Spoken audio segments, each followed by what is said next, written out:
ഷിയാനെ arrest ചെയ്തുകൊണ്ട് പോകുന്നത് മറിഞ്ഞു നിന്ന് വാച്ച് ചെയ്യുകയായിരുന്ന ഷാങ്യുവിൻ്റെ അടുത്തേക്ക് യാൻഷങ് എത്തുന്നു. അവനാണ് എന്നറിയാതെ അവൾ പെട്ടെന്ന് കത്തിയെടുത്ത് അവൻ്റെ നേർക്ക് നീട്ടുന്നുണ്ട്. പിന്നെ അവനാണെന്ന് കണ്ടപ്പോൾ അവൾ അത് മാറ്റുന്നു.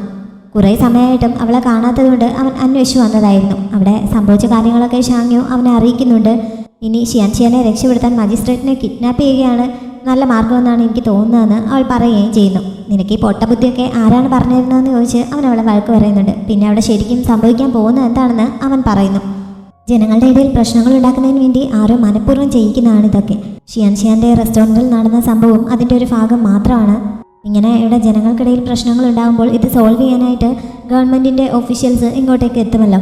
ധാന്യങ്ങൾ കളക്ട് ചെയ്യുന്നതിന് വേണ്ടി അവർ ജനങ്ങളെ ഫോഴ്സ് ചെയ്യുകയാണ് എന്ന് വരുത്തി തീർത്ത് ജനങ്ങൾക്കിടയിൽ കലാപം ഉണ്ടാക്കാനാണ് ഇവർ ശ്രമിക്കുന്നത് എന്ന് യാൻഷങ് പറയുന്നു. അവനിതൊക്കെ എങ്ങനെ മനസ്സിലായെന്ന് അവൾ ചോദിച്ചെങ്കിലും അതൊക്കെ പിന്നീട് ഒരവസരത്തിൽ പറയാമെന്നാണ് അവൻ പറയുന്നത്. പിന്നെ അത്യാവശ്യമായിട്ട് മജിസ്ട്രേറ്റിൻ്റെ സ്ഥലത്തേക്ക് ചെന്നിട്ട് അവളുടെ അച്ഛൻ്റെ ഫ്രണ്ടായിട്ടുള്ള ഓഫീസർ വാങ്ങിനോട് കുറച്ച് പോലീസുകാരെയും കൂട്ടി സിറ്റി ഗേറ്റിന് പ്രൊട്ടക്ഷനായിട്ട് എത്രയും പെട്ടെന്ന് പോകാൻ പറയണം. ഈ കലാപം ഉണ്ടാക്കാൻ ശ്രമിക്കുന്നവർ സിറ്റിക്കുള്ളിൽ പ്രവേശിക്കാൻ അനുവദിക്കരുതെന്ന് അദ്ദേഹത്തെ പറഞ്ഞേൽപ്പിക്കണം എന്നവൻ അവൾക്ക് നിർദ്ദേശം നൽകുന്നു. ആദ്യം അവളത് സമ്മതിക്കുന്നുണ്ടെങ്കിലും പിന്നെ ഈ കലാപം ഉണ്ടാക്കാൻ വരുന്നവർ എന്തായാലും മജിസ്ട്രേറ്റിൻ്റെ ഓഫീസിന് നേരെ ആയിരിക്കുമല്ലോ പ്രശ്നമുണ്ടാക്കാൻ പോകുന്നത്. അതുകൊണ്ട് മജിസ്ട്രേറ്റിനും അവിടെയുള്ള പോലീസുകാർക്കുമല്ലേ പ്രശ്നം. പിന്നെ എന്തിനാണ് ഞാൻ അവരെ തടയാൻ ശ്രമിക്കുന്നതെന്ന് അവൾ സംശയിക്കുന്നു. ഈ പ്രശ്നമുണ്ടാക്കാൻ വരുന്ന ആൾക്കാർ സിറ്റിക്കുള്ളിൽ പ്രവേശിച്ചു കഴിഞ്ഞാൽ പിന്നെ അവർ മജിസ്ട്രേറ്റിൻ്റെ ഓഫീസ് മാത്രമായിരിക്കില്ല ലക്ഷ്യം വെക്കുന്നത്. ഇവിടെയുള്ള പണക്കാരായ എല്ലാവരെയും ഉപദ്രവിക്കാൻ അവർ ശ്രമിക്കും. സാധാരണക്കാരായ ജനങ്ങൾക്കും അതുകൊണ്ട് ഒരുപാട് പ്രശ്നങ്ങൾ നേരിടേണ്ടി വരും. നമ്മൾ പ്രതീക്ഷിക്കുന്നതിനേക്കാൾ കൂടുതലൊക്കെ ആയിരിക്കും അതുകൊണ്ട് സംഭവിക്കാൻ പോകുന്നതെന്നൊക്കെ അവൻ അവളെ പറഞ്ഞ് മനസ്സിലാക്കുന്നു. അതോടെ ഷാങ്യുവിന് അത് മനസ്സിലാവുന്നുണ്ട്. ഈ ഒഫീഷ്യൽസ് ധാന്യങ്ങൾ ഇവർക്ക് തിരികെ കൊടുക്കാൻ തയ്യാറായില്ലെങ്കിൽ എന്ത് ചെയ്യുമെന്ന് അവൾ ചോദിക്കുന്നു. തൽക്കാലം അതിനെക്കുറിച്ച് ഓർത്ത് ടെൻഷൻ അടിക്കേണ്ട, അതിനുള്ള വഴി ഞാൻ കണ്ടെത്തിക്കോളാം. നീ പോയി ആ കലാപകാരികളെ സിറ്റിയിലേക്ക് പ്രവേശിക്കാതിരിക്കാൻ വേണ്ടത് ചെയ്യാൻ അവൻ പറയുന്നുണ്ട്. ബാവറിൻ്റെ സേഫ്റ്റി അവളെ ഏൽപ്പിച്ചിട്ടാണല്ലോ ഷിയാൻ പോയിരിക്കുന്നത്. അതുകൊണ്ട് ആദ്യം ഓഫീസർ വാങ്ങിനെ കണ്ടിട്ട് തിരികെ വന്ന് ബാവറെ സേഫായിട്ട് സ്ഥലത്തേക്ക് കൊണ്ടുപോകാമെന്ന് അവൾ പറയുന്നുണ്ടെങ്കിലും അതിൻ്റെ ആവശ്യമില്ല. അല്ലാതെ തന്നെ അവൻ്റെ സേഫ്റ്റി ഉറപ്പുവരുത്താൻ താൻ ഒരു സൊല്യൂഷൻ കണ്ടിട്ടുണ്ട് എന്ന് യാൻഷങ് പറയുന്നു. എന്നിട്ട് അവളെ ഒന്ന് തലവടി ആശ്വസിപ്പിച്ചിട്ട് അഥവാ നിനക്ക് അവിടുത്തെ സിറ്റുവേഷൻ കൺട്രോൾ ചെയ്യാൻ പറ്റുന്നില്ല എങ്കിൽ നിൻ്റെ സേഫ്റ്റിക്ക് വേണം ഇമ്പോർട്ടൻസ് കൊടുക്കാൻ എന്നുകൂടി അവൻ ഓർമ്മിപ്പിക്കുന്നുണ്ട്. ഷാങ്യു അത് സമ്മതിക്കുന്നു. പിന്നെ അവൻ അകത്തേക്ക് പോയി ഒരു കുഞ്ഞിനെ കയ്യിലെടുത്തിരിക്കുന്നത് പോലെ കുറച്ച് തുണി പൊതിഞ്ഞ് കയ്യിൽ വെച്ചുകൊണ്ട് ആ ഓഫീസേഴ്സിൻ്റെ മുന്നിൽ കൂടി പുറത്തേക്ക് പോകുന്നു. എന്താണ് അവൻ്റെ കയ്യിലെന്ന് ചോദിച്ചിട്ടൊന്നും അവരെ മൈൻഡ് ചെയ്യാതെ അവിടെ നിന്നോട് രക്ഷപ്പെടാൻ ശ്രമിക്കുന്നത് പോലെ പുറത്തേക്ക് ഓടുന്നു. അത് കാരണം അവർ അവൻ്റെ പിന്നാലെ പോകുന്നുണ്ട്. ബാവറയാണ് അവൻ കടത്തിക്കൊണ്ട് പോകുന്നതെന്നാണ് അവരിപ്പോൾ വിചാരിച്ചിരിക്കുന്നത്. ശരിക്കും ബാവർ ഷാങ്യുവിൻ്റെ ഒപ്പം തന്നെ ഉണ്ടായിരുന്നു. അവനോട് ആ സീക്രട്ട് റൂമിൽ തന്നെ ഇരുന്നോണം, അവിടെ നിന്ന് എന്ത് ശബ്ദം കേട്ടാലും പുറത്തിറങ്ങരുത്, നിൻ്റെ അമ്മയും സേഫ് ആക്കിക്കൊണ്ട് ഞാൻ തിരികെ വരികയുള്ളൂ എന്നൊക്കെ ഷാങ്യു പറഞ്ഞേൽപ്പിക്കുന്നു. ആൾ പറയുന്ന അനുസരിച്ച് ബാവർ ആ മുറിയിലേക്ക് പോകുന്നുണ്ട്. മജിസ്ട്രേറ്റിൻ്റെ ഓഫീസ് ഈ സമയത്ത് ശരിക്കും മറ്റൊരാൾ കൈയടക്കിയിട്ടുണ്ടായിരുന്നു. അതായത് യാൻഷങ്ങിൻ്റെ ഒക്കെ മെയിൻ ശത്രുവായ ലോർഡ് ഷാങ്ഷിൻ്റെ ഇളയ മകനും ഷിയുടെ അനിയനുമായ സുയി യുയാൻഷിങ് ആയിരുന്നു അത്. വെയ്ഷുവാൻ ആണ് എന്നുള്ള രീതിയിലാണ് അവൻ ഇവിടെ എത്തിയിരിക്കുന്നത്. വെയ്ഷുവാൻ ഓർഡർ നൽകിയതനുസരിച്ച് ഇവിടുത്തെ മജിസ്ട്രേറ്റ് ജനങ്ങളിൽ നിന്നൊക്കെ കുറേ ധാന്യങ്ങളൊക്കെ കളക്ട് ചെയ്യുന്നുണ്ടായിരുന്നല്ലോ. അതെല്ലാം വെയ്ഷുവാൻ ആണ് എന്ന് തെറ്റിദ്ധരിപ്പിച്ച് ഇവിടുന്ന് കടത്തിക്കൊണ്ട് പോകാനാണ് ഇവനിപ്പോൾ ഇവിടെ എത്തിയിരിക്കുന്നത്. അതുമാത്രമല്ല ഇവിടുത്തെ അധികാരികൾ തന്നെ ഇവിടെയുള്ള ജനങ്ങളെ ചൂഷണം ചെയ്യുകയാണ് എന്ന് വരുത്തി തീർക്കുന്നതിന് വേണ്ടിയിട്ട് കൂടിയാണ് ഇവിടുത്തെ ഇപ്പോഴത്തെ ഗവർണറായ വെയ്ഷുവാൻ്റെ പേരിൽ തന്നെ ഇവനിങ്ങനെ വന്ന് അക്രമം കാണിക്കാൻ ഉദ്ദേശിക്കുന്നത്. ഇവൻ്റെ ആൾക്കാരാണ് കലാപം ഉണ്ടാക്കാനായി ഈ സിറ്റിയെ ലക്ഷ്യമാക്കി ഇപ്പോൾ വന്നുകൊണ്ടിരിക്കുന്നത്. ആ വന്നുകൊണ്ടിരിക്കുന്ന കലാപകാരികൾ 1-2 പേരെ കൊല്ലാൻ അവൻ കൂടെയുള്ളവർക്ക് നിർദ്ദേശം നൽകുന്നു. പക്ഷെ അവർ തങ്ങളെ സപ്പോർട്ട് ചെയ്യുന്നവരല്ലേ, പിന്നെ എന്തിനാണ് അവരെ കൊല്ലുന്നതെന്ന് കൂടെയുള്ള ആൾ ചോദിക്കുന്നുണ്ട്. അങ്ങനെയുള്ള ക്രൂരതകൾ കാണിച്ചാൽ മാത്രമേ ജനങ്ങൾ ഇവിടുത്തെ ഗവൺമെൻറ്റിനെതിരായി പൂർണ്ണമായും തിരികുകയുള്ളൂ. നമുക്ക് ആവശ്യം വരുമ്പോൾ അവർ നമുക്കൊപ്പം ചേരുകയുള്ളൂ എന്നൊക്കെ സുയാൻഷിങ് പറയുന്നു. ഷിയാനെ പിടിച്ചുകൊണ്ട് വരാൻ ഓർഡർ നൽകിയതും അവനായിരുന്നു. അതിനുശേഷം ബാവറെ പിടികൂടാനും അവൻ ഓർഡർ നൽകിയിട്ടുണ്ടായിരുന്നു. കാരണം ബാവർ തൻ്റെ ചേട്ടൻ്റെ മകനാണ് എന്ന് അവൻ ഇതിനകം തന്നെ മനസ്സിലാക്കി കഴിഞ്ഞിരുന്നു. പക്ഷെ ബാവറെ ഇതുവരെ കണ്ടെത്താൻ കഴിഞ്ഞിട്ടില്ല എന്ന് അവൻ്റെ അസിസ്റ്റൻ്റ് അവൻ അറിയിക്കുന്നു.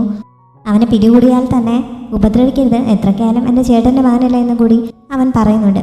പിന്നെ ഷിയാനെ എന്ത് ചെയ്യണമെന്ന് അയാൾ ചോദിച്ചപ്പോൾ എന്തായാലും അവർ എൻ്റെ ചേട്ടൻ്റെ കോൺക്യൂബിനല്ലേ, അതുകൊണ്ട് അവരെ എന്ത് ചെയ്യണമെന്നുള്ള കാര്യം ചേട്ടൻ തന്നെ തീരുമാനിച്ചോളും. തൽക്കാലം നമുക്ക് അവരെ പിടികൂടി ചേട്ടൻ്റെ മുന്നിൽ എത്തിക്കാം എന്നാണ് അവൻ പറയുന്നത്. ആരും അവളെ നാണം കെടുത്താനുള്ള സാഹചര്യം ഉണ്ടാക്കരുതെന്നും പ്രത്യേകം നിർദ്ദേശം നൽകുന്നുണ്ട്. മജിസ്ട്രേറ്റിൻ്റെ മകൾ സോങ്യാൻ്റെ ഇപ്പോഴത്തെ ലവറാണല്ലോ, അതുകൊണ്ട് തന്നെ സോങ്യാൻ്റെ അമ്മ അവളെ കാണാനായിട്ട് അവിടേക്ക് വരുന്നുണ്ട്. അവൾക്കെന്ത് സമ്മാനമൊക്കെ ആയിട്ടാണ് വന്നിരിക്കുന്നത്. പക്ഷേ മജിസ്ട്രേറ്റിൻ്റെ മകൾ വാതിൽക്കൽ നിന്ന് അവരോട് സംസാരിച്ച് അവർ കൊണ്ടുവന്ന ആ ഗിഫ്റ്റ് വാങ്ങിയതല്ലാതെ അവരെ അകത്തേക്ക് ക്ഷണിക്കുകയോ മറ്റെന്തെങ്കിലും കാര്യമായിട്ട് സംസാരിക്കുകയോ ഒന്നും ചെയ്യുന്നില്ല. അവരെ പെട്ടെന്ന് തന്നെ തിരിച്ചയക്കുന്നു. സോങ്യൻ്റെ അമ്മയ്ക്ക് ഇത് തീരെ ഇഷ്ടപ്പെടുന്നില്ല. അതുകൊണ്ട് അവളെ കുറ്റം പറഞ്ഞുകൊണ്ടാണ് അവർ അവിടെ നിന്ന് തിരികെ പോകുന്നത്. ഇവരിങ്ങനെ സംസാരിച്ചുകൊണ്ട് നിൽക്കുന്ന സമയത്ത് ഷാങ്യു മറ്റൊരു ഭാഗത്തുകൂടി അവിടെ എത്തിയിട്ടുണ്ടായിരുന്നു. ഇവർ നിൽക്കുന്നതിനാൽ അവൾ മതിലിന് മുകളിൽ ചാടിക്കയറി അകത്തെന്താണ് സംഭവിക്കുന്നതെന്ന് നിരീക്ഷിക്കുന്നുണ്ടായിരുന്നു. ഷിഞ്ചിനും അവരുടെ സെർവൻറ്റും അകത്തേക്ക് കയറി കഴിഞ്ഞപ്പോൾ അവിടെയുള്ള പോലീസുകാർ അവരെ ഭീഷണിപ്പെടുത്തി അകത്തേക്ക് കൊണ്ടുവന്നത് ഷാങ്യു കാണുന്നു. അതോടെ അവിടെ ആകെ പ്രശ്നങ്ങളാണ് എന്ന് ഷാങ്യുവിന് ചെറിയ സൂചന കിട്ടുന്നുണ്ട്. ഷിഞ്ചിനെയും ജോലിക്കാരെയും ആ പോലീസുകാർ നിർബന്ധിച്ച് ഒരു മുറിയിലേക്ക് കൂട്ടിക്കൊണ്ടുപോയി അതിനുള്ളിൽ തടവിലാക്കുന്നതും അവൾ കാണുന്നുണ്ട്. എന്തായാലും ഷാങ്യു ആരുടെയും കണ്ണിൽ പെടാതെ പല വഴി കൂടെ പാസ് ചെയ്ത് ഷിഞ്ചിനൊക്കെ ഇരിക്കുന്ന ആ റൂമിനടുത്ത് എത്തുന്നുണ്ട്. ജനാല വഴി അവൾ അതിനുള്ളിൽ കടക്കുകയും ചെയ്യുന്നു. അവളെ അവിടെ കണ്ട് ഷിഞ്ചിൻ ശരിക്കും അമ്പരക്കുന്നു. അവരോട് സത്യം പറഞ്ഞ് വെറുതെ സമയം കളയണ്ടെന്ന് കരുതി ഓഫീസർ വാങ്ങാണ് തന്നെ ഇങ്ങോട്ടേക്ക് അയച്ചതെന്ന് ഷാങ്യു കള്ളം പറയുന്നു. ഇവിടെ എന്തോ പ്രശ്നം നടക്കുന്നുണ്ട് എന്ന് വാങ്ങിന് സംശയം തോന്നിയതിനാലാണ് തന്നെ പറഞ്ഞയച്ചതെന്നും അവൾ പറയുന്നു. എന്തായാലും ഷിഞ്ചിന് ഇത് കേട്ടപ്പോൾ സന്തോഷമാവുന്നു. അദ്ദേഹം പറഞ്ഞത് സത്യമാണ്. എൻ്റെ അച്ഛനെ കുറച്ച് പേർ തടവിലാക്കിയിരിക്കുകയാണ്. ഗവർണർ വൈശ്വാനാണ് എന്നാണ് അദ്ദേഹം പറഞ്ഞത്. ഇവിടെ വന്ന് അച്ഛനെ തടവിലാക്കി ഇവിടുത്തെ ധാന്യങ്ങളും പണവുമെല്ലാം തട്ടിയെടുത്തുകൊണ്ട് പോകാൻ അവർ ശ്രമിച്ചുകൊണ്ടിരിക്കുകയാണ്. അഡ്വൈസർ ഗുവ അച്ഛനെ ചതിച്ച് അയാളുടെ ഭാഗം ചേർന്നു എന്നൊക്കെ ഷിഞ്ചിൻ അവളോട് പറയുന്നു. വെറുതെ അല്ല ഗുവ കാരണം ഷിയാൻ ഈ അവസ്ഥയിലായതെന്ന് ഷാങ്യുവിന് മനസ്സിലാവുന്നു. തൻ്റെ അച്ഛനെ എങ്ങനെയെങ്കിലും രക്ഷിക്കണമെന്ന് പറഞ്ഞ് ഇതിനു മുമ്പ് സോങ്യാൻ്റെ പേരിൽ അവളോട് വഴക്കിട്ടതിനൊക്കെ ഷിൻജിൻ അവളോട് സോറി പറയുന്നു. മാത്രമല്ല ഇക്കാര്യത്തിൽ തന്നെ സഹായിക്കുകയാണെങ്കിൽ സോങ്യാനെ തിരികെ അവൾക്ക് തന്നെ നൽകാമെന്നും ഷിൻജിൻ അവളുടെ കയ്യിൽ പിടിച്ചുകൊണ്ട് പറയുന്നുണ്ട്. പക്ഷേ ഷാങ്യു ആ കൈ പിടിപിടിച്ചിട്ട് സോങ്യാനെ നീ തന്നെ വെച്ചോ, എനിക്ക് സോങ്യാനെ വേണ്ട, ഈ പ്രശ്നമൊക്കെ സോൾവ് ആവാൻ പറ്റുകയാണെങ്കിൽ ഷിയാനെ ജയിലിൽ നിന്ന് സ്വതന്ത്രമാക്കാൻ സഹായിക്കണമെന്ന് മാത്രം പറയുന്നു. ഷിൻജിൻ അത് സമ്മതിക്കുന്നുണ്ട്. അവളുടെ കൂടെയുള്ള ആ ജോലിക്കാരിയുടെ യൂണിഫോം തനിക്കൊന്ന് കടം തരാൻ ഷാങ്യു അവരോട് ആവശ്യപ്പെടുന്നു. എന്തായാലും ഷാങ്യു നേരത്തെ തന്നെ പറഞ്ഞതനുസരിച്ച് ഓഫീസർ വാങ്ങും കുറച്ച് പോലീസ് ഓഫീസേഴ്സും എല്ലാം കൂടി സിറ്റി ഗേറ്റിനടുത്ത് എത്തിയിരുന്നു. അവിടെ നിന്ന് നോക്കിയപ്പോഴാണ് കുറേ ആളുകൾ പ്രശ്നമുണ്ടാക്കാൻ തയ്യാറെടുത്ത് അങ്ങോട്ടേക്ക് വന്നുകൊണ്ടിരിക്കുന്നത് അദ്ദേഹം കാണുന്നത്. എത്രയും പെട്ടെന്ന് അവർ സിറ്റി ഗേറ്റ് ക്ലോസ് ചെയ്യുന്നുണ്ട്. എന്തായാലും ഷാങ്യുവിൻ്റെ ഭർത്താവ് ഇങ്ങനെ ഒരു മുന്നറിയിപ്പ് തന്നത് നന്നായി എന്ന് അദ്ദേഹം ഈ സമയത്ത് പറയുന്നു. ഇതിന് കുറച്ചപ്പുറത്തായിട്ട് സുയാൻ സിംഗിൻ്റെ സൈനികർ ഈ ജീഷുവിലെ സൈനികരുടെ തന്നെ വേഷം ധരിച്ച് മറിഞ്ഞു നിൽക്കുന്നുണ്ടായിരുന്നു. ഏത് സമയവും ഒരു ആക്രമണത്തിന് തയ്യാറെടുത്താണ് അവർ നിൽക്കുന്നത്. അതേപോലെ തന്നെ അവരെ ഐഡൻറ്റിഫൈ ചെയ്യാൻ വേണ്ടിയിട്ട് അവരുടെ എല്ലാം ആയുധത്തിൽ അവരൊരു ചുമന്ന തുണി കെട്ടുന്നുണ്ട്. ഇതുകൂടാതെ കുറച്ച് പേർ ഇതേപോലെ ചുമന്ന റിബണൊക്കെ കെട്ടി കുറേ ആയുധങ്ങളുമായിട്ട് ജനങ്ങൾക്കിടയിലേക്ക് ജനങ്ങളെ പോലെ വേഷം ധരിച്ചു നിന്ന് അവിടെയും പ്രശ്നമുണ്ടാക്കാൻ തുടങ്ങുന്നു. അവിടെ കൂടുതൽ പ്രശ്നം ഉണ്ടാക്കുന്നതിന് വേണ്ടിയിട്ടാണ് ഇവരിങ്ങനെ വേഷം മാറി ഇവർക്കിടയിലേക്കും വന്ന് കൂടിയിരിക്കുന്നത്. അതേപോലെ തന്നെ സിറ്റിക്കുള്ളിലും കുറച്ച് പേര് സിറ്റി ഗേറ്റ് തുറക്കണമെന്ന് പറഞ്ഞ് ബഹളം ഉണ്ടാക്കിക്കൊണ്ടിരിക്കുകയാണ്. കാരണം അവർക്ക് പല ആവശ്യങ്ങൾക്കായിട്ട് സിറ്റിക്ക് പുറത്തേക്ക് പോകേണ്ടതുണ്ട്. ഇവരെ നമ്മുടെ ബാബുവും അവൻ്റെ ഗുണ്ടാ ടീമും പിന്നെ വേറെ കുറച്ച് ഓഫീസേഴ്സും എല്ലാം കൂടി തടഞ്ഞു വെച്ചിരിക്കുകയാണ്. ഈ പ്രശ്നമുണ്ടാക്കുന്ന ആൾക്കാരുടെ കൂട്ടത്തിലും സുയാൻ സിംഗിൻ്റെ ആൾക്കാരുണ്ട്. അവരെ തിരിച്ചറിയാനും ചുമന്ന റിബൺ കെട്ടിയിട്ടുണ്ട്. ഈ സമയത്ത് ഷാങ്യു ആ വേലക്കാരുടെ വേഷം ധരിച്ച് സുയാൻ സിംഗിന് ചായ നൽകാനെന്നുള്ള രീതിയിൽ അവരുടെ അടുത്തേക്ക് ചെല്ലുന്നുണ്ട്. പക്ഷേ ഇപ്പോൾ എനിക്ക് ചായ ഒന്നും വേണ്ട, ആരെയും അകത്തേക്ക് കയറ്റി വിടണ്ട എന്നാണ് അവൻ പറയുന്നത്. അപ്പോഴാണ് ഈ വേലക്കാരെ കാണാൻ നല്ല സുന്ദരിയാണ് എന്ന് അയാളുടെ അസിസ്റ്റന്റ് പറയുന്നത്. എന്തായാലും വൈശ്വാന്റെ റെപ്യൂട്ടേഷൻ ആളുകൾക്കിടയിൽ അത്ര നല്ലതൊന്നുമല്ല. അവനെക്കുറിച്ച് വളരെ മോശം അഭിപ്രായമാണ് ജനങ്ങൾക്കിടയിൽ പരന്നിരിക്കുന്നത്. ഇപ്പോൾ വൈശ്വാനാണെന്ന രീതിയിലാണല്ലോ ഇവൻ ഇവിടെ വന്നിരിക്കുന്നത്. അതുകൊണ്ട് എന്തായാലും അവൻ്റെ ആ സ്വഭാവം വെച്ചങ്ങ് പെരുമാറിയേക്കാന്ന് വിചാരിച്ച് സുയാൻ സിംഗ് അവളെ അകത്തേക്ക് കടത്തിവിടാൻ അനുവദിക്കുന്നു. ഷാങ്ങിനെ കണ്ടു കഴിഞ്ഞപ്പോൾ അവൻ ശരിക്കും പിടിക്കുന്നുണ്ട്. അതുകൊണ്ട് തന്നെ ബാക്കിയുള്ളവരോടെല്ലാം പുറത്തു പോകാൻ അവൻ ആംഗ്യം കാണിക്കുന്നു. അങ്ങനെ അവർ രണ്ടുപേരും മാത്രം ആ മുറിയിൽ തനിച്ചാവുന്നുണ്ട്. ഷാങ്യു ചായയുമായി അടുത്തേക്ക് നിന്നപ്പോൾ അവൻ അവളുടെ കയ്യിൽ പിടിക്കാൻ ശ്രമിക്കുന്നു. അവൾ പെട്ടെന്ന് കൈ പുറകിലേക്ക് വലിക്കുന്നുണ്ട്. ഇങ്ങനെയുള്ള ടൈപ്പാണ് എനിക്ക് കൂടുതൽ ഇഷ്ടം. എന്തായാലും നീ ഇപ്പോൾ ചായയൊക്കെ അവിടെ കൊണ്ട് വെച്ചിട്ട് ഇങ്ങോട്ട് വരാനാണ് പറയുന്നു. ഷാങ്യു അങ്ങനെ അതുമായിട്ട് മേശയുടെ അടുത്തേക്ക് പോകുന്നുണ്ട്.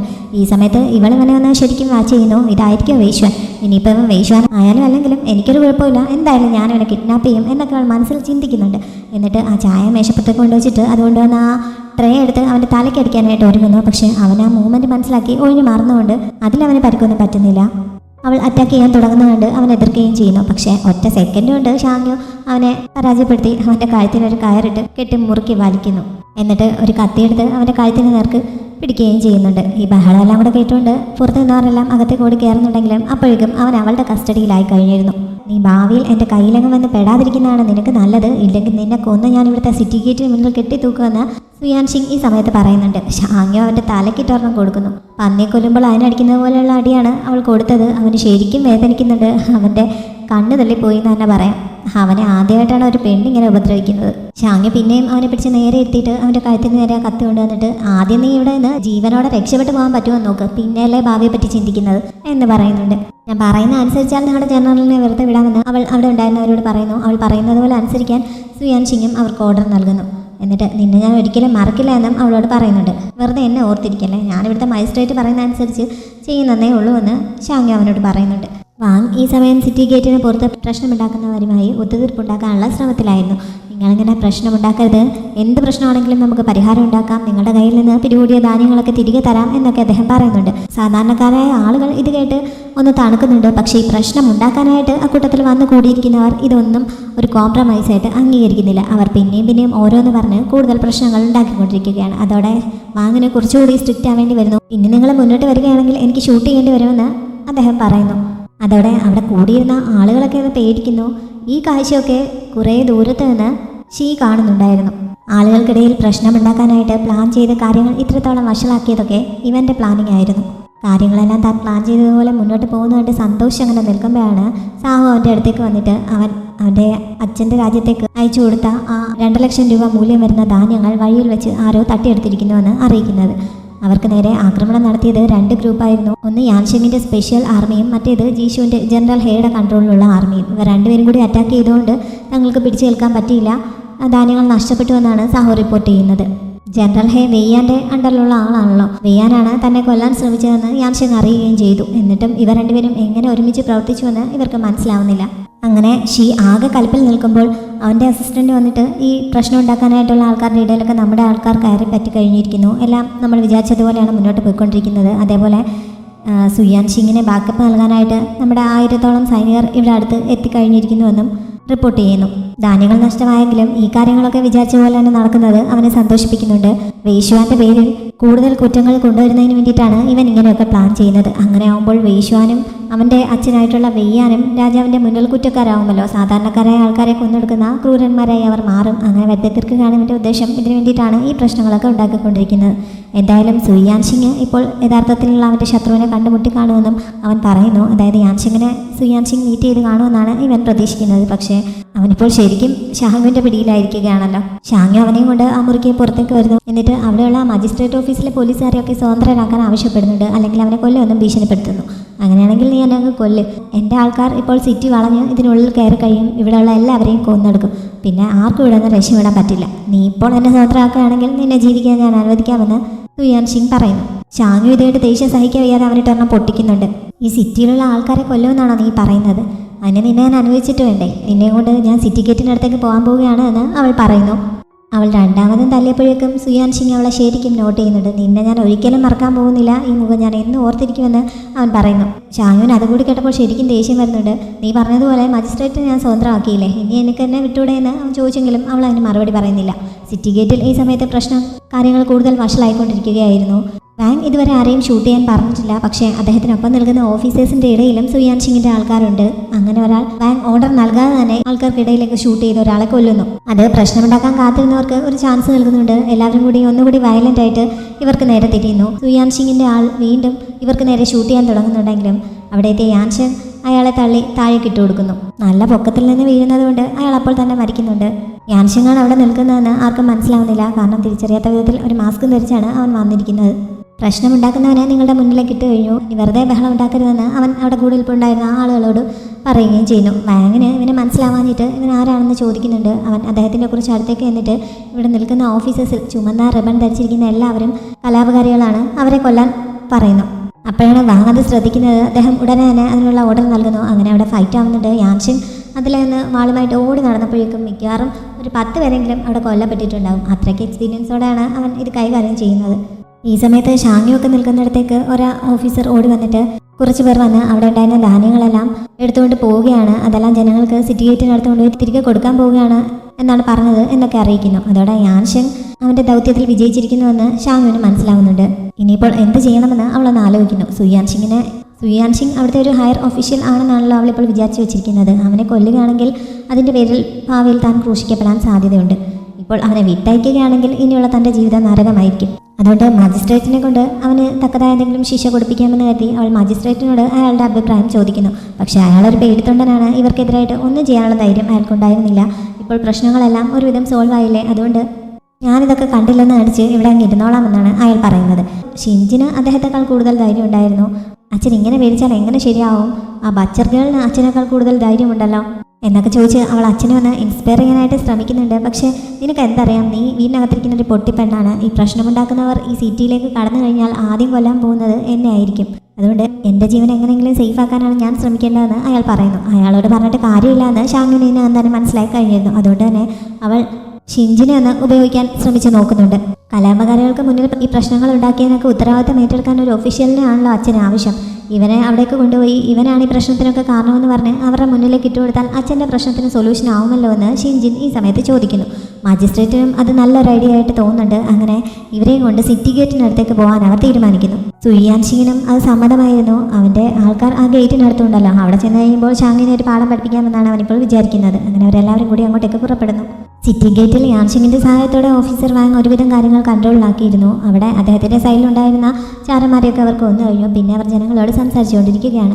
ഇപ്പോൾ നിങ്ങൾ പിന്തിരിയാൻ തയ്യാറാവുകയാണെങ്കിൽ നിങ്ങളുടെ ധാന്യങ്ങളൊക്കെ ഇവിടെ നിന്ന് തിരികെ തരും. അതല്ല മുന്നോട്ട് വരികയാണെങ്കിൽ ജീഷുവിലെ ആർമി ഇവിടെ എത്താറായി കഴിഞ്ഞു. നിങ്ങൾക്ക് അവരുടെ കൈകൊണ്ട് മരിക്കേണ്ടി വരും, അല്ലെങ്കിൽ ജീവിതകാലം മുഴുവൻ ക്രിമിനൽസ് ആയിട്ട് ജീവിക്കേണ്ടി വരും. എന്ത് വേണമെന്ന് നിങ്ങൾ തന്നെ തീരുമാനിച്ചോളാനൊക്കെ യാൻഷൻ അവരോട് പറയുന്നുണ്ട്. ജനങ്ങൾക്ക് ഇത് കേട്ട് എന്ത് ചെയ്യണമെന്ന് അറിയാൻ നിൽക്കുകയാണ്. അപ്പോഴാണ് പ്രശ്നമുണ്ടാക്കാൻ കടന്നുകൂടുകർ പിന്നെയും നിങ്ങൾ ശരിക്കും ഞങ്ങൾക്ക് ധാന്യം തരുമെന്ന് എന്താണ് ഉറപ്പ് എന്നൊക്കെ ചോദിച്ച് വീണ്ടും പ്രശ്നം ഉണ്ടാക്കാൻ തുടങ്ങിയത്. ഈ സമയത്ത് യാൻഷിങ്ങിൻ്റെ സൈനികർ ആ ധാന്യങ്ങളൊക്കെ അവിടെ കൊണ്ടുവന്ന് ഗേറ്റിന് മുകളിൽ കൂടി താഴേക്ക് ഇറക്കി ഇവർക്ക് തിരികെ നൽകാൻ തുടങ്ങുന്നു. അതോടെ സാധാരണക്കാരായ ആളുകളെല്ലാം കൂടി അത് തിരികെ വാങ്ങാനായി ഓടി അങ്ങോട്ടേക്ക് പോകുന്നുണ്ട്. കൊണ്ടുവന്നിരിക്കുന്ന ചാക്കുകളിൽ ശരിക്കും ധാന്യങ്ങൾ തന്നെയാണ് എന്ന് അറിഞ്ഞതോടെ ജനങ്ങൾക്ക് ആശ്വാസമാവുന്നുണ്ട്. മറ്റവർ ഇനി എന്താണ് ചെയ്യേണ്ടതെന്ന് അറിയാതെ ഇങ്ങനെ നിൽക്കുകയാണ്. ഈ സമയത്താണ് മജിസ്ട്രേറ്റും ഷാങ്യുവും ഒക്കെ സുയാൻഷിങ്ങിനെയും ഒക്കെ കൊണ്ട് അങ്ങോട്ടേക്ക് എത്തുന്നത്. സുയാൻഷിങ് ഷാങ്യുവിൻ്റെ കത്തിമുനയിലാണെങ്കിലും അവൻ ഈ സമയത്ത് അവളുടെ പേരൊക്കെ ചോദിച്ചറിയാൻ ശ്രമിക്കുന്നുണ്ട്. നിൻ്റെ പേരെന്താണ്? എവിടെ വന്നാൽ ഭാവിയിൽ നിന്ന് എനിക്ക് നിന്നെ മീറ്റ് ചെയ്യാൻ പറ്റും. എന്തായാലും നിന്നെ മിസ് ചെയ്യാൻ ഞാൻ ആഗ്രഹിക്കുന്നില്ല എന്നൊക്കെയാണ് അവൻ പറഞ്ഞുകൊണ്ടിരിക്കുന്നത്. നീ ചാവറായി നിൽക്കുമ്പോഴും ഇങ്ങനെ വാദ്യം ഓടിച്ചുകൊണ്ടിരിക്കുക അവൻ്റെ വായടയ്ക്കാൻ ഷാങ്യു അവനോട് പറയുന്നു. അപ്പോഴേക്കും അവർ യാൻഷിങ്ങിൻ്റെ ഒക്കെ മുന്നിൽ എത്തുന്നുണ്ട്. മാസ്ക് ധരിച്ചിരിക്കുകയാണെങ്കിലും അവനെ അവൾക്ക് ഒറ്റ നോട്ടത്തിൽ തന്നെ മനസ്സിലാവുന്നു. മജിസ്ട്രേറ്റ് ഈ സമയം പ്ലേറ്റൊക്കെ നേരെ തിരിച്ച് കാര്യങ്ങളെല്ലാം അയാളുടെ വഴിക്ക് ആണെന്നുള്ള രീതിയിൽ എക്സ്പ്ലെയിൻ ചെയ്യുന്നുണ്ട്. അതായത് ഗവൺമെൻറ് ഒഫീഷ്യൽസ് സാധാരണക്കാരായ ജനങ്ങളെ ബുദ്ധിമുട്ടിച്ച് ധാന്യങ്ങളും പണമൊക്കെ കളക്ട് ചെയ്യാൻ പറഞ്ഞു. പക്ഷേ അത് സാധാരണക്കാരോട് ചെയ്യുന്ന ക്രൂരതയാണെന്ന് മനസ്സിലാക്കി ഞാൻ അവരെ അങ്ങ് തടവിലാക്കിയിട്ട് ഇതെല്ലാം തിരികെ ജനങ്ങൾക്ക് തന്നെ കൊടുക്കുകയാണ്. എനിക്കിങ്ങനെ ജനങ്ങളെ ദ്രോഹിക്കാൻ പറ്റില്ല എന്നൊക്കെ പറഞ്ഞ് അയാളിപ്പോൾ വളരെ നല്ലവനാണെന്നുള്ള രീതിയിൽ വാങ്ങിനെ വിശ്വസിപ്പിക്കുന്നു. വാങ് അതൊക്കെ വിശ്വസിക്കുന്നുണ്ട്. മജിസ്ട്രേറ്റ് വളരെ നീതിമാനാണ് എന്നൊക്കെ പറഞ്ഞ് വാങ് അദ്ദേഹത്തെ പുകഴ്ത്തുകയും ചെയ്യുന്നു. ഈ സമയത്താണ് താഴെ ഉണ്ടായിരുന്ന ജനങ്ങൾ വീണ്ടും പ്രശ്നം ഉണ്ടാക്കാൻ തുടങ്ങിയത്. ധാന്യങ്ങൾ തിരികെ തന്നു എന്നുള്ളത് ശരി തന്നെ, പക്ഷേ ഞങ്ങളുടെ കൂട്ടത്തിൽ കൊല്ലപ്പെട്ടവരുടെ മരണത്തിന് ആര് സമാധാനം പറയും എന്ന് പറഞ്ഞാൽ വീണ്ടും പ്രശ്നം ഉണ്ടാക്കാൻ തുടങ്ങുന്നു. മജിസ്ട്രേറ്റിന് കേട്ട് ദേഷ്യം സഹിക്കാൻ വയ്യാതെ കുറച്ച് മുന്നോട്ട് എന്നിട്ട് അയാൾ ഈ ജനങ്ങളെ കുറ്റപ്പെടുത്തി ഓരോന്ന് പറയുന്നു. അതോടെ അത് മുതലെടുത്ത് അവർ വീണ്ടും പ്രശ്നം ഉണ്ടാക്കാൻ തുടങ്ങുന്നുണ്ട്. സുയാൻഷിങ് ഈ സമയത്ത് തൻ്റെ ആൾക്കാർ അവിടെ ഉണ്ട് എന്നറിഞ്ഞ് അവിടെ നിന്നൊന്ന് ചിരിക്കുന്നു. ഷാങ്യുവും ഇത് ശ്രദ്ധിക്കുന്നു. ഇതേ സമയത്ത് തന്നെ കുറച്ച് അപ്പുറത്തായി മറഞ്ഞു നിൽപ്പുണ്ടായിരുന്ന അവൻ്റെ ആൾക്കാർ ഒരു പടക്കം പൊട്ടിച്ച് സിഗ്നൽ നൽകുന്നുണ്ട്. സിഗ്നൽ കിട്ടിയതോടെ അവിടെ ഇരിപ്പുണ്ടായിരുന്ന സൈന്യവും ഇവരെ അറ്റാക്ക് ചെയ്യാനായി മുന്നോട്ട് പോകാൻ തുടങ്ങുന്നു. അതേപോലെ തന്നെ ഈ കലാപകാരികൾക്കിടയിലുണ്ടായിരുന്നവർ തങ്ങളുടെ കയ്യിലുണ്ടായിരുന്ന ലാമ്പൊക്കെ ഈ സിറ്റി ഗേറ്റ് മുകളിലേക്ക് എറിഞ്ഞു പിടിപ്പിച്ച് അതുവഴി മുകളിലേക്ക് കയറി അവരുമായിട്ടും ഫൈറ്റ് തുടങ്ങുന്നുണ്ട്. പക്ഷേ മറിഞ്ഞിരുന്ന സൈനികർക്ക് അധികം മുന്നോട്ട് പോകാൻ പറ്റുന്നില്ല. കാരണം ലീഹുവാൻ്റെ സൈന്യം മറ്റൊരു ഭാഗത്തായി ഇവരെ അറ്റാക്ക് ചെയ്യാൻ തയ്യാറെടുത്ത് ഇരിപ്പുണ്ടായിരുന്നു. അവർ ഇവർക്ക് നേരെ ആക്രമണം നടത്തുന്നതിനാൽ ഇവർക്ക് അധികം മുന്നോട്ട് പോകാൻ പറ്റുന്നില്ല. ലീഹുവാന് ഇതിനെക്കുറിച്ചുള്ള ഇൻഫർമേഷൻ നൽകിയത് യാൻഷിങ് ആയിരുന്നു. അവർ വരുന്ന വഴിയിൽ അവൻ ഷിയെ പറഞ്ഞയച്ച് ഇതിനെക്കുറിച്ചുള്ള സൂചന നൽകുകയായിരുന്നു. യാൻഷിങ്ങാണ് നൽകുന്നതെന്നും ലീ അറിയുന്നുണ്ട്. എന്തായാലും അത് വിശ്വസിച്ച് ഇവനിങ്ങനെ ഇവിടെ തയ്യാറെടുത്തിരിക്കുകയായിരുന്നു. അതുകൊണ്ടാണ് തക്ക സമയത്ത് അവർക്ക് ഇവരെ നേരിടാൻ പറ്റിയത്. സിറ്റി ഗേറ്റിൽ നടക്കുന്ന ഫൈറ്റിനിടയിൽ മജിസ്ട്രേറ്റൊക്കെ ജീവൻ രക്ഷിക്കാൻ വേണ്ടി ഓടുന്നുണ്ട്. ഒരു ചാൻസ് കിട്ടിയപ്പോൾ സുയാൻഷിങ് ഷാങ്യുവിനെ തട്ടി ദൂരത്തേക്ക് എറിയുന്നു. ആ തക്കത്തിന് അവൻ്റെ ആൾക്കാർ അവൻ്റെ കയ്യിലെ കെട്ടൊക്കെ പൊട്ടിക്കുന്നുണ്ട്.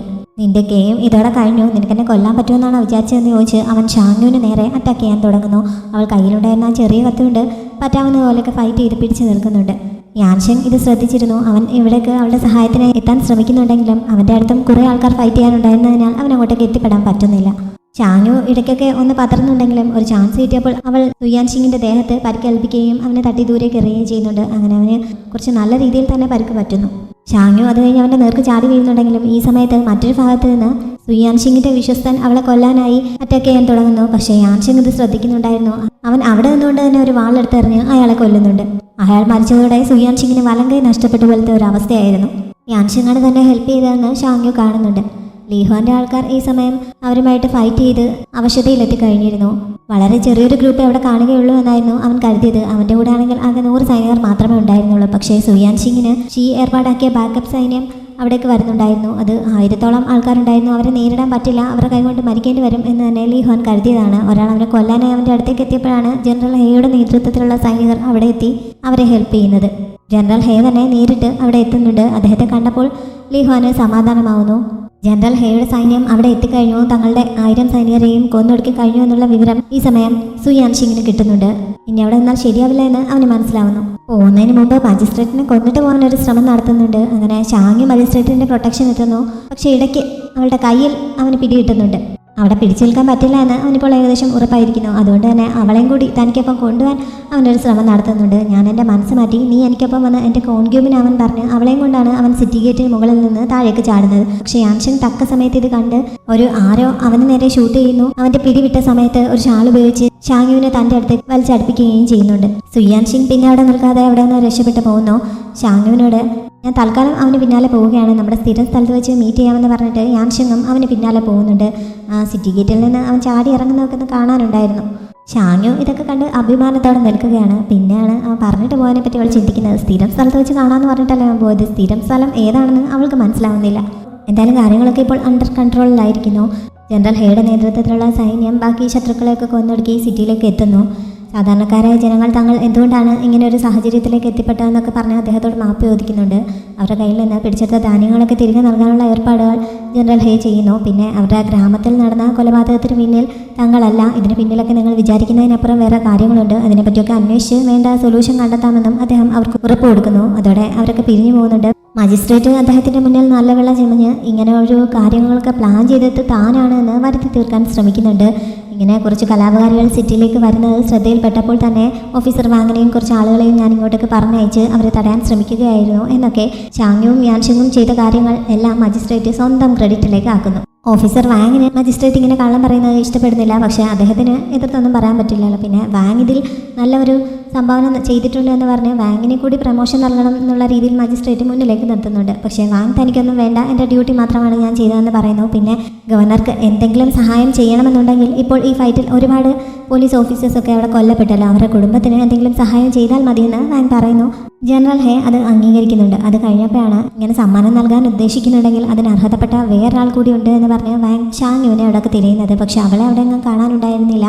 മജിസ്ട്രേറ്റ് ആണെങ്കിൽ അവളുടെ പേര് അദ്ദേഹം പറയാൻ പോലും സമ്മതിക്കുന്നില്ല. അതെൻ്റെ വീട്ടിലെ ജോലിക്കാർ മാത്രമാണ് എന്ന് പറഞ്ഞ് മജിസ്ട്രേറ്റ് അത് ഒതുക്കുന്നു. വാങ്ങിന് ഇതും ഇഷ്ടപ്പെടുന്നില്ല. പക്ഷേ ഇതൊന്നും പറയാൻ പറ്റില്ല. കുറച്ചു മുമ്പ് മാസ്ക് ധരിച്ച ഒരാൾ ഇവിടെ നിൽക്കുന്നത് ഞാൻ കണ്ടായിരുന്നല്ലോ, അതാരായിരുന്നു എന്ന് ജനറൽ ഹേ ഈ സമയത്ത് ചോദിക്കുന്നുണ്ട്. പക്ഷേ മജിസ്ട്രേറ്റിന് അതാരാണെന്ന് ഒരു ഐഡിയയും ഇല്ലല്ലോ. യാൻഷിങ് ഈ സമയം സുയാൻഷിങ്ങിനെ ഫോളോ ചെയ്ത് ഒരു കൊക്കയുടെ അടുത്ത് എത്തിയിരുന്നു. അവൻ മാസ്ക് വെച്ചിരിക്കുന്നത് കാരണം അവൻ ആരാണെന്ന് ഇപ്പോഴും സുയാൻഷിങ് അറിഞ്ഞിട്ടില്ല. ഷാങ്യുവിനെ അവൻ ഉപദ്രവിക്കാൻ ശ്രമിച്ചതുകൊണ്ടാണ് ഇവനിങ്ങനെ തന്നെ ഫോളോ ചെയ്യുന്നതെന്നാണ് സുയാൻഷിങ് ഇപ്പോൾ വിചാരിച്ചു വെച്ചിരിക്കുന്നത്. ഇത്രയ്ക്ക് നീ എന്നെ ഫോളോ ചെയ്ത് വരാൻ മാത്രം അവൾ നിന്റെ ആരാണെന്ന് അവൻ ചോദിക്കുന്നുണ്ട്. അപ്പോഴാണ് യാൻഷിങ് അവൻ്റെ പേരും ഐഡൻറ്റിറ്റിയും ഒക്കെ പറഞ്ഞത്. അതോടെ സുയാൻഷിങ് അവനെ അറ്റാക്ക് ചെയ്യാൻ തുടങ്ങുന്നു. കാരണം ഇതുവരെ അവിടെയുള്ള ആൾക്കാരെല്ലാം താൻ വേശ്വാനാണ് എന്നാണ് വിചാരിച്ചിരിക്കുന്നത്. തൻ്റെ ഒറിജിനൽ ഐഡൻറ്റിറ്റി മനസ്സിലാക്കിയ ഒരാൾ ജീവനോടെ ഇരിക്കാൻ അവന് സമ്മതിക്കാൻ പറ്റില്ലല്ലോ. അതുകൊണ്ട് അവൻ യാൻഷിങ്ങിന് നേരെ ഷൂട്ട് ചെയ്യുന്നു. യാൻഷിങ് തിരിച്ച് ഇവനെയും ഷൂട്ട് ചെയ്യുന്നുണ്ട്. യാൻഷിങ്ങിൻ്റെ ഒരു അമ്പ് സുയാൻഷിങ്ങിൻ്റെ കയ്യിൽ തന്നെ വന്നിറങ്ങുന്നു. അതേപോലെ അവൻ്റെ അമ്പ് യാൻഷിങ്ങിൻ്റെ മാസ്കിൻ്റെ ഒരു ഭാഗം തകർക്കുന്നുണ്ട്. അങ്ങനെ അവൻ്റെ മുഖത്തിൻ്റെ പകുതി സുയാൻഷിങ് കാണുന്നു. അത് കണ്ടപ്പോൾ തന്നെ അവൻ മാർക്കിസ് ഓഫ് വുവാനാണ് എന്ന് അവന് മനസ്സിലാവുന്നുണ്ട്. തന്നെ തിരിച്ചറിഞ്ഞതോടെ യാൻഷിങ് മാസ്ക് ഒക്കെ മാറ്റുന്നു. നീ ഇതുവരെ മരിച്ചില്ലേ എന്നും സുയാൻഷിങ് ചോദിക്കുന്നുണ്ട്. പിന്നെ അവന് പെട്ടെന്ന് ട്രിഗർ ചെയ്തത് യാൻഷിങ്ങിന് ഷാങ്യുവിനോടുള്ള ആ ഒരു അറ്റാച്ച്മെൻ്റാണ്. അതോടെ അവനത് മുതലെടുക്കാൻ തുടങ്ങുന്നു. ആ സിറ്റി ഗേറ്റിൽ വെച്ച് കണ്ട വേലക്കാരി നിൻ്റെ ആരാണ്, അവളുമായിട്ട് നിനക്ക് എന്താണ് ബന്ധം? എന്തായാലും അവൾ കാണാൻ നല്ല സുന്ദരിയാണ്, അവളുടെ ദേഹത്തൊക്കെ തൊടാനും നല്ല രസമുണ്ടായിരുന്നു, അവളെ കിസ് ചെയ്യാൻ എന്ത് രസമായിരുന്നെന്ന് അറിയാമോ എന്നൊക്കെ പറഞ്ഞ് അവൻ മനഃപൂർവ്വം യാൻഷിങ്ങിനെ ദേഷ്യം പിടിപ്പിക്കുന്നു. യാൻഷിങ് ആകെ കലിയേറി അവനെ കൊല്ലാനെന്നോണം മുന്നോട്ട് ചെല്ലുന്നുണ്ട്. അത് മനസ്സിലാക്കി അവൻ വേഗം മുന്നിലുണ്ടായിരുന്ന കൊക്കയിലേക്ക് ചാടുന്നു. പക്ഷേ യാൻഷിങ് എന്താണെങ്കിലും അവന് നേരെ ഷൂട്ട് ചെയ്യുന്നുണ്ട്. ആ അമ്പ് അവൻ്റെ ദേഹത്ത് നിന്ന് തറയ്ക്കുകയും ചെയ്യുന്നു. എന്നാലും അവനെങ്ങനെ പ്രകോപിപ്പിക്കാൻ കഴിഞ്ഞ സന്തോഷത്തോടെയാണ് സുയാൻഷിങ് അവിടെ നിന്ന് പോകുന്നത്. യാൻഷിങ് പിന്നെ അവിടെ നിന്ന് നേരെ പോയത് ലീഹാൻ്റെ ആൾക്കാർ തിരികെ പോകുന്ന വഴിയിലായിരുന്നു. വഴിയിൽ വെച്ച് അവർ മീറ്റ് ചെയ്യുന്നു. അവൻ അടുത്തേക്ക് വന്നപ്പോൾ ഷൗറാനൊക്കെ ഒന്ന് അലേർട്ട് ആവുന്നുണ്ടെങ്കിലും അവൻ അവരെ അത്ര മൈൻഡ് ചെയ്യാതെ ലീഹാൻ്റെ വണ്ടിക്കുള്ളിലേക്ക് കയറിയിരുന്ന് അവനുമായിട്ട് സംസാരിക്കുന്നു. ലീഹാന് കുറേ പരിക്കൊക്കെ പറ്റിയിട്ടുണ്ടായിരുന്നു. ഇത്രയും വർഷങ്ങളായിട്ട് നിൻ്റെ മാർഷൽ ആർട്സ് ഇതുവരെ മെച്ചപ്പെട്ടില്ലേ എന്ന് യാൻഷിങ് അവരെ കളിയാക്കുന്ന പോലെ ചോദിക്കുന്നുണ്ട്. ഒരു ചെറിയ ഗ്രൂപ്പ് അവിടെ ആക്രമിക്കാൻ ഉണ്ട് എന്നല്ലേ നീ പറഞ്ഞത്? ഇങ്ങനെ 1000-ഓളം ആൾക്കാർ കാണുമെന്ന് ഞാൻ എങ്ങനെ അറിയാനാണ്? എൻ്റെ ചെറിയ ഗ്രൂപ്പിന് അവരെ എങ്ങനെ തടഞ്ഞു നിർത്താൻ കഴിയാനാണ് എന്നൊക്കെ ലീ അവനെ കുറ്റപ്പെടുത്തുന്ന പോലെ പറയുന്നു. അവിടെ അങ്ങനെ ഒരു സൈന്യം മറിഞ്ഞിരിക്കുന്നുണ്ട് എന്ന് കണ്ടെത്തേണ്ടത് നിന്റെ മിടുക്കായിരുന്നു. അത് നീ ചെയ്തില്ല. തന്ന ഇൻഫർമേഷൻ നീ ശരിക്കും യൂസ് ചെയ്തതുമില്ല എന്ന് പറഞ്ഞ യാൻഷിങ് പിന്നെയും അവനെ കുറ്റം പറയുന്നുണ്ട്. എന്നാലും ഇപ്പോൾ ഇവർക്കിടയിലുള്ള ആ ഒരു വൈബ് ഒരു ഫ്രണ്ട്ഷിപ്പ് വൈബാണ്. ഞാൻ എൻ്റെ പരിക്കുകളൊക്കെ ഭേദമായി കഴിയുമ്പോൾ നിന്നെ നേർക്ക് നേരെ നേരിടാൻ ഉദ്ദേശിക്കുന്നുണ്ട്. അന്ന് നമുക്ക് കാണാമെന്നൊക്കെ ലീ പറയുന്നു. ഇവർ തമ്മിലിങ്ങനെ സൗഹൃദത്തോടെ സംസാരിക്കുന്നത് പുറത്ത് നിൽപ്പുണ്ടായിരുന്ന ഷൗറാനെ കുറിച്ചൊന്ന് അത്ഭുതപ്പെടുത്തുന്നുണ്ട്. ഇതെങ്ങനെ ഇത്ര പെട്ടെന്ന് ഇവരുടെ റിലേഷൻ ചേഞ്ച് വന്നുവെന്ന് അവൻ അത്ഭുതപ്പെടുത്തും. ആരാണ് ഈ പ്രശ്നമൊക്കെ ഉണ്ടാക്കിയതെന്ന് യാൻഷൻ ലിയോട് പറയുന്നു.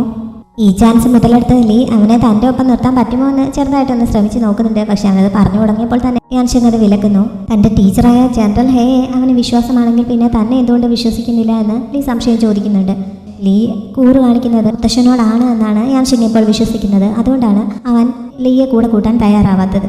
പക്ഷെ നീ വിചാരിക്കുന്നത് പോലെയൊന്നുമല്ല. മുത്തശ്ശൻ്റെതായ ലക്ഷ്യങ്ങളുണ്ട്. ഞാനങ്ങനെയല്ല. ഞാൻ ജനങ്ങളുടെ നന്മയും ഈ നാടിൻ്റെ സമാധാനവും ഒക്കെയാണ് ആഗ്രഹിക്കുന്നത്. അതുകൊണ്ട് എന്നെ ആ കൂട്ടത്തിൽ കൂട്ടണ്ട എന്ന് ലീ പറയുന്നുണ്ട്. ഇപ്പോഴത്തെ ഈ സംഭവം കണക്കിലെടുത്ത് നോക്കുമ്പോൾ അവൻ കംപ്ലീറ്റ് മുത്തശ്ശൻ്റെ കൺട്രോളിലാണ് എന്ന് തനിക്ക് പറയാൻ പറ്റില്ല എന്നുള്ള കാര്യം യാൻഷിങ് സമ്മതിക്കുന്നു. പക്ഷേ ഇപ്പോഴും അവനെ പൂർണ്ണമായിട്ട് വിശ്വസിക്കാൻ യാൻഷിങ് തയ്യാറല്ല. ഇനി അവൻ്റെ ഫ്യൂച്ചർ പ്ലാൻ എന്താണെന്ന് ലീ ചോദിച്ചപ്പോൾ അതൊക്കെ ഞാൻ വേണ്ടാണ് ചെയ്തോളാമെന്നാണ് അവൻ പറയുന്നത്. ജനറൽ ഹേയുടെ മിലിറ്ററി ക്യാമ്പിലേക്ക് ഇവൻ ഉടനെ തിരികെ എത്തുമോ ഞാൻ എന്തായാലും കുറച്ചു കാലം അവിടെ ഉണ്ടാവുമെന്നും ലീ പറയുന്നു. നീ നിന്റെ സർനെയിം മാറ്റാൻ വല്ല ഉദ്ദേശവും ഉണ്ടെങ്കിൽ എന്നെ അറിയിക്ക്. ആ സമയത്ത് നമുക്ക് ഈ ഓപ്പറേഷനെ പറ്റിയൊക്കെ ചിന്തിക്കാമെന്ന് പറഞ്ഞിട്ട് യാൻഷിങ് തൽക്കാലം അവിടെ നിന്ന് പോകുന്നു. ഷാങ്യുമായിട്ടുള്ള അവൻ്റെ വിവാഹം അവനെ സംബന്ധിച്ച് അത്ര വലിയ കാര്യമായിരിക്കില്ല. പക്ഷേ അവളുടെ ആത്മാർത്ഥത വെറുതെ ചൂഷണം ചെയ്യപ്പെടുകയാണ് ചെയ്തത്. അക്കാര്യത്തിൽ എന്താണ് അവൻ്റെ തീരുമാനമെന്ന് ലീ ചോദിച്ചപ്പോൾ എൻ്റെ കുടുംബകാര്യത്തിൽ നീ ഇടപെടണ്ട, അതിനെക്കുറിച്ച് ഞാൻ എന്താണെന്ന് വെച്ചാൽ ആലോചിച്ച് ചെയ്തോളാമെന്ന് പറഞ്ഞിട്ട് യാൻഷിങ് അവിടെ നിന്ന് പോകുന്നു. സ്ഥിരം സ്ഥലത്ത് വെച്ച് മീറ്റ് ചെയ്യാമെന്നായിരുന്നല്ലോ സിറ്റി ഗേറ്റിൽ വെച്ച് യാൻഷിങ് ഷാങ്യുവിനോട് പറഞ്ഞിട്ട് പോയത്. സ്ഥിരം സ്ഥലം ഏതാണെന്ന് അവൾക്ക് അപ്പോൾ മനസ്സിലായില്ലെങ്കിലും അവനുമായിട്ട് എപ്പോഴും നിന്ന് സംസാരിക്കാറുള്ള ആ നദീതീരത്ത് അവൾ വന്ന് വെയിറ്റ് ചെയ്യുന്നുണ്ട്. ഇവൻ എത്താത്തത് കാരണം വളരെ അക്ഷമയോടെയാണ് അവൾ അവിടെ നിൽക്കുന്നത്. ഈ സമയത്താണ് യാൻഷിങ് അങ്ങോട്ടേക്ക് എത്തുന്നത്. അവനെ കണ്ടതും അവൾ വേഗം അടുത്തേക്ക് എന്നിട്ട് നീ എന്താണ് ഇത്ര വൈകിയത്, നിനക്ക് എന്തെങ്കിലും പറ്റിയോ എന്നൊക്കെ ചോദിക്കുന്നു. യാൻഷിങ് വേഗം അവളെ കെട്ടിപ്പിടിക്കുന്നുണ്ട്. എനിക്കൊന്നും പറ്റിയില്ല, എനിക്ക് അവനെ കുറേ ദൂരം ഫോളോ ചെയ്യേണ്ടി വന്നു. അവസാനം അവനൊരു നദിയിലേക്ക് വീണു, പിന്നെയാണ് ഞാൻ തിരികെ വന്നത്, അതുകൊണ്ടാണ് ഇത്ര വൈകിയത് എന്നൊക്കെ പറഞ്ഞ് അവൻ അവളെ സമാധാനിപ്പിക്കുന്നു. അവനിങ്ങനെ പെട്ടെന്ന് കെട്ടിപ്പിടിച്ചപ്പോൾ ഷാങ്യു ഒന്ന് ഞെട്ടി നിൽക്കുകയായിരുന്നു. പിന്നെ അവളും അവനെ ചേർത്ത് പിടിക്കുന്നുണ്ട്. കുറച്ച് കഴിഞ്ഞ് അവൻ ഇനി അവിടെ നിന്ന് രക്ഷപ്പെട്ട് കാണുമായിരിക്കുമോ, അത്രയും പൊക്കത്തിൽ നിന്നൊക്കെ വീഴുമ്പോൾ ചിലപ്പോൾ മരിച്ചു കാണുമായിരിക്കും അല്ലേ എന്നൊക്കെ ഷാങ്യു അവനോട് ചോദിക്കുന്നുണ്ട്. അവൻ ഇതിനൊന്നും മറുപടി പറയുന്നില്ല. ഈ സമയത്ത് അവൻ്റെ മനസ്സിലേക്ക് വന്നത് അവൻ ആ കൊക്കിയിലേക്ക് ചാടുന്നതിന് മുമ്പ് ഷാങ്യുവിനെ കുറിച്ച് വിളിച്ച് പറഞ്ഞ കാര്യങ്ങളാണ്. അതൊക്കെ ഓർത്തപ്പോൾ ഇപ്പോഴും യാൻഷിങ്ങിൻ്റെ രക്തം ദേഷ്യം കൊണ്ട് തിളയ്ക്കുന്നുണ്ട്. അവനിങ്ങനെ മുഷ്ടി ചുറ്റുന്നതൊക്കെ ഷാങ്യു ശ്രദ്ധിച്ചിട്ട് എന്ത് പറ്റിയെന്ന് ചോദിക്കുന്നു. പിന്നെ സുയാൻഷിങ്ങുമായി ഫൈറ്റ് ചെയ്തതിനെ പറ്റിയൊക്കെ അവൾ അവനോട് വിശദീകരിച്ച് പറയുന്നുണ്ട്. അവൻ ഇത്ര ശക്തനായിരിക്കുമെന്നൊന്നും ഞാൻ വിചാരിച്ചിരുന്നതല്ല, പ്രതീക്ഷിക്കാതെയുള്ള ആക്രമണമായിരുന്നു, കൈക്കൊരു ചെറിയ പരിക്ക് പറ്റി എന്നൊക്കെ അവൾ അവനോട് പറയുന്നു. യാൻഷിങ് വേഗം അവളുടെ കൈ പിടിച്ച് നോക്കുന്നുണ്ട്. മുമ്പ് ഈ പന്നിയെ കശാപ്പ് ചെയ്യുന്ന സമയത്ത് അവൾക്ക് പതിവായി പരിക്ക് പറ്റുന്ന ആ സ്ഥലത്ത് തന്നെ കുറച്ചുകൂടി നല്ല രീതിയിൽ ഇപ്പോൾ പരിക്ക് പറ്റിയിരിക്കുന്നു. അവളെ തനിച്ചങ്ങോട്ടേക്ക് അയച്ചതിന് അവൻ സോറി പറയുന്നുണ്ട്. അത് സാരമില്ല, എന്തായാലും ഞാൻ അവന് കുറേ കുത്തു കൊടുത്തിട്ടുണ്ട്, അത് എൻ്റെ പ്രതികാരമായിട്ട് കണക്കാക്കാം എന്ന് ഷാങ്യു അപ്പോൾ പറയുന്നു. ഇവർ സംസാരിച്ചിരിക്കെ രാത്രിയാകുന്നു. യാൻഷിങ് കയ്യിലുണ്ടായിരുന്ന ഒരു മരുന്ന് അവൾക്ക് പുരട്ടി കൊടുക്കുന്നു. പക്ഷെ അത് പുരട്ടിയപ്പോൾ ഷാങ്യുവിന് പതിവിൽ കൂടുതൽ വേദന അനുഭവപ്പെടുന്നുണ്ട്. അത് സാരമില്ല, ആ വേദന കുറച്ചൊന്ന് സഹിക്കാൻ പറഞ്ഞ് അവൻ പിന്നെയും അവളുടെ കൈ പിടിച്ച് വെച്ചിട്ട് മരുന്ന് പുരട്ടി കൊടുക്കാൻ തുടങ്ങുന്നു. അവൻ പോവുകയാണെന്ന് അവളോട് പറഞ്ഞിരുന്നല്ലോ, അതുകൊണ്ട് അവൻ്റെ യാത്രയ്ക്ക് വേണ്ടി അവൾ കുറച്ച് തയ്യാറെടുപ്പുകളൊക്കെ നടത്തുന്നുണ്ടായിരുന്നു. അവളിപ്പോൾ അതിനെപ്പറ്റി അവനോട് പറയുന്നു. ഞാൻ എനിക്ക് വേണ്ടി കുറച്ച് ഡ്രസ്സും ചെരുപ്പും കുറച്ച് പണവും ഒക്കെ റെഡിയാക്കിയിട്ടുണ്ട്, അതേപോലെ തന്നെ ഡിവോഴ്സ് പേപ്പറും ഉടനെ നൽകാമെന്ന് അവൾ പറയുന്നു. അപ്പോൾ നീ ഇതെല്ലാം പ്ലാൻ ചെയ്ത് വെച്ചിരിക്കുകയാണല്ലേ എന്നവൻ അത് ഇഷ്ടപ്പെടാത്തതുപോലെ ചോദിക്കുന്നു. എന്തായാലും നമ്മൾ പിരിയാൻ പോവുകയാണല്ലോ, അപ്പോൾ പിന്നെ നമുക്കിടയിൽ കാര്യങ്ങളൊക്കെ ഒന്ന് ക്ലിയർ ആവേണ്ട ആവശ്യമല്ലേ, എനിക്ക് നല്ലൊരു ഭാവി ഉണ്ടാവേണ്ടതല്ലേ എന്നൊക്കെ അവൾ ചോദിക്കുന്നു. എൻ്റെ ഭാവിയെ പറ്റി നീ ചിന്തിക്കേണ്ട, അതൊക്കെ ഞാൻ എന്താണെന്ന് വെച്ചാൽ ചെയ്തോളാമെന്ന് അവൻ പറയുന്നു. എന്നിട്ട് അവളുടെ ഉദ്ദേശം എന്താണെന്ന് ചോദിക്കുന്നുണ്ട്. അത് ഞാൻ മുമ്പ് തന്നെ നിന്നോട് പറഞ്ഞിട്ടുള്ളതല്ലേ, ഇവിടെ കാര്യങ്ങൾ കുഴപ്പമൊന്നുമില്ലെങ്കിൽ ഇവിടെ തന്നെ കുറേ പന്നിയൊക്കെ വളർത്തി കശാപ്പ് ചെയ്ത് അതിനെ വിറ്റ് ജീവിക്കണമെന്നാണ് ഞാൻ ഉദ്ദേശിക്കുന്നതെന്ന് അവൾ പറയുന്നു. അക്കാര്യമല്ല, നീ ഭാവിയിൽ ആരെങ്കിലും വിവാഹം കഴിക്കാൻ ഉദ്ദേശിക്കുന്നുണ്ടോ എന്ന് അവൻ ചോദിക്കുന്നു. അതിനെപ്പറ്റി ഇപ്പോൾ ഞാനൊന്നും തീരുമാനിച്ചിട്ടില്ല, പിന്നെ ജീവിതമല്ലേ, പറ്റിയ ആരെങ്കിലും കണ്ടാൽ അതിനെപ്പറ്റി ആലോചിക്കും എന്നവൾ പറയുന്നു. യാൻഷിങ്ങിന് അവൾ അങ്ങനെ പറഞ്ഞത് ഇഷ്ടപ്പെടുന്നില്ല. അതുകൊണ്ട് തന്നെ നിനക്ക് എങ്ങനെയുള്ള ആളെയാണ് ഇഷ്ടമെന്ന് പറഞ്ഞാൽ ഞാൻ പോകുന്ന വഴിക്ക് ആരെങ്കിലും അതേപോലെയുള്ളത് കിട്ടുമെന്ന് നോക്കാമെന്ന് പറയുന്നു. ഷാങ്യുവിന് ഇത് കേട്ടപ്പോൾ ദേഷ്യം വരുന്നുണ്ട്. എന്തായാലും നിന്നെപ്പോലെ ഇങ്ങനെ മരവിച്ച സ്വഭാവമുള്ള ഒരാളെ ഞാൻ ഒരിക്കലും ഇഷ്ടപ്പെടാൻ പോകുന്നില്ല. പിന്നെ നിന്റെ ഈ സ്വഭാവം വെച്ചിട്ട് നിനക്ക് ഏതെങ്കിലും നല്ലൊരു ഭാര്യ കിട്ടുമോ എന്ന് സംശയമാണ് എന്നും അവൾ പറയുന്നുണ്ട്. എൻ്റെ കാര്യമൊത്ത് നീ വിഷമിക്കേണ്ട, ഇനി ഞാനഥവാ വിവാഹം കഴിക്കുകയാണെങ്കിൽ എന്തായാലും അത് നിന്നെ പോലെ ഒരാളെ ആയിരിക്കുകയില്ല, കുറച്ചുകൂടി കഴിവുള്ള വീടൊക്കെ നോക്കി നടത്താൻ ശേഷിയുള്ള ആരെങ്കിലും ആയിരിക്കും ഞാൻ വിവാഹം കഴിക്കാൻ പോകുന്നത് എന്നവൻ പറയുന്നു. ഇത് കേട്ടപ്പോൾ അവൾക്ക് ഒന്നുകൂടി ദേഷ്യം വരുന്നു. അല്ലെങ്കിൽ പണ്ട് മുതലേ ഞാൻ ഇഷ്ടപ്പെടുന്നത് എപ്പോഴും ചിരിച്ചുകൊണ്ടിരിക്കുന്ന പുസ്തകമൊക്കെ വായിക്കാൻ താല്പര്യമുള്ള കുറച്ചുകൂടി പരിഷ്കാരിയായിട്ടുള്ള ആരെങ്കിലും ആണ് എന്ന് അവനെ കുത്തി പറയാൻ വേണ്ടി അവൾ പറയുന്നുണ്ട്. അതുപോരായിട്ട് എന്തായാലും നമ്മൾ കുറേ കാലമായിട്ട് ഒരുമിച്ച് പല പ്രശ്നങ്ങളും ഫേസ് ചെയ്തതല്ലേ, അതുകൊണ്ട് എനിക്ക് നല്ലൊരു ഹസ്ബൻഡിനെ കണ്ടെത്താൻ പറ്റണമെന്ന് നീ അങ്ങ് വിഷ് ചെയ്തേക്കാനും കൂടി അവൾ പറയുന്നു. അത് കേട്ടപ്പോൾ യാൻഷിങ്ങിന് അവൻ്റെ സകല നിയന്ത്രണവും പോകുന്നു. എൻ്റെ ആഗ്രഹം പോലെ നല്ലൊരു ഭർത്താവിനെ കണ്ടെത്തട്ടെ എന്ന് അവൻ ദേഷ്യത്തിൽ വിഷ് ചെയ്യുന്നുണ്ട്. പിന്നെ ഷാനു അവിടെ ഇരിക്കാതെ അവിടെ തന്നെ എഴുന്നേറ്റ് പോകുന്നുണ്ട്. പക്ഷേ യാങ്ഷൻ പിന്നാലെ ചെന്ന് അവളെ പിടിച്ചു നിർത്തിയിട്ട് കിസ് ചെയ്യാൻ തുടങ്ങും.